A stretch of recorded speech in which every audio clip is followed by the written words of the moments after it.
নমস্কার বন্ধুরা, PB home কিচেনে আপনাদের সকলকে স্বাগত। আজকের রেসিপি হচ্ছে ছোলার ডালের কচুরি। গরম গরম ছোলার ডালের কচুরি আর আলুর তরকারি পুরো মিষ্টির দোকানের মতন, খেতেই না কি স্বাদ। এরম যদি ফুলকো ফুলকো মুচমুচে কচুরিটা হয় আর এরমভাবে বানালে একটাও ফাটবে না, প্রত্যেকটা কচুরি এরম ফুলকো ফুলকো হবে। চলো তাহলে দেখে নিই কীভাবে করেছি। প্রথমে ছোলার ডাল নিয়েছি 2 কাপ, তারপরে ভালো করে ধুয়ে এটাকে সেদ্ধ করে নিয়েছি। বেশি সেদ্ধ করলে হবে না, একটু কম সেদ্ধ রাখবে, দেখো আমি দেখিয়ে দিচ্ছি। আর তারপরে ভালো করে জল ঝরিয়ে নিয়ে এটাকে আমি মিক্সিতে পেস্ট করে নিয়েছি। তারপরে কড়াতে আমি 2 চামচ সাদা তেল দিলাম। সাদা তেলটা একটু গরম হয়ে গেলে কালো জিরে ফোড়ন দিয়ে দিলাম, আর আদা কাঁচা লঙ্কা 1 চামচ থেতো করে দিয়ে দিলাম।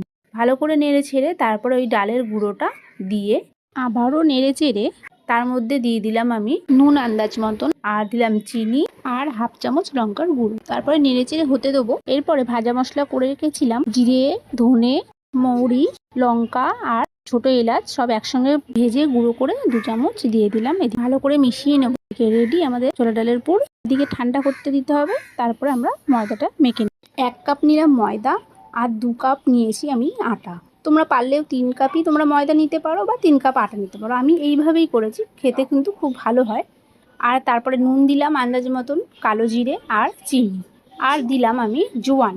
জোয়ানটা দিলে খুব ভালো স্বাদ হয়। আর সাদা তেল একটু 5-6 চামচ দিলাম, বেশি করে একটু সাদা তেল না দিলে তোমার ময়ামটা ভালো না হলে কচুরি ভালো খাস্তা হয় না। তারপরে অল্প অল্প জল দিয়ে ভালো করে মেখে নিতে হবে, ঠেসে ঠেসে আরও ভালো করে মেখে নিতে হবে। তারপর 15 মিনিটের জন্য আমরা ঢেকে রেখে দেবো। ভিডিওগুলো তোমাদের কেমন লাগছে আমাকে একটু জানাবে। একটা লাইক কমেন্ট আমাকে এগিয়ে নিয়ে যেতে সাহায্য করবে। আর কোথায় ভুল হচ্ছে তোমরা প্লিজ জানিও আমাকে, আমি তাহলে ঠিক করে নেব। হিট হয়ে গেছে ময়দাটা, তারপরে খুব ভালো করে মেখে নিয়ে এসে এবার লেচি কেটে নেব। তারপরে এক এক করে পুরগুলো ভরে নেব। লেচিটাকে ভালো করে বাটির মতন করে নিয়ে তার মধ্যে 2 চামচ ডালের গুঁড়ো দিয়ে ভালো করে মুখটা কিন্তু বন্ধ করে দিতে হবে। ভালো করে মুখটা বন্ধ না করে দিলে ভাজার সময় কিন্তু ফেটে যাবে। এরকম করে প্রত্যেকটা করে নিলাম। এরপরে আমরা বেলে নেব। তারপর চাকিতে একটু তেল মাখিয়ে নিয়ে পুর ভরা লেচিটা নিয়ে এরকমভাবে দুপাশে চেপে নিতে হবে। তারপরে হালকা হালকা করে বেলে নিতে হবে। পাতলা বেশি বেলা যাবে না, লুচির মতন একটু মোটা রাখতে হবে। এরকম করে বেলে নিয়েছি।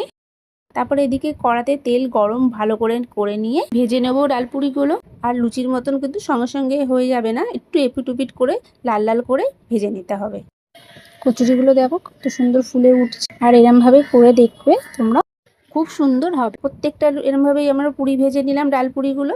মিষ্টির দোকানের মতন আলুর তরকারির সঙ্গে আর এই কচুরি পরিবেশন করে দিলাম। আর তোমাদের যদি এই রেসিপিটা ভালো লেগে থাকে প্লিজ লাইক ও শেয়ার করে দিও।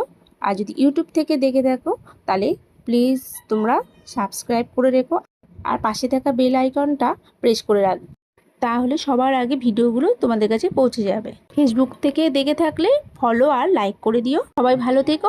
ভিডিওটা দেখার জন্য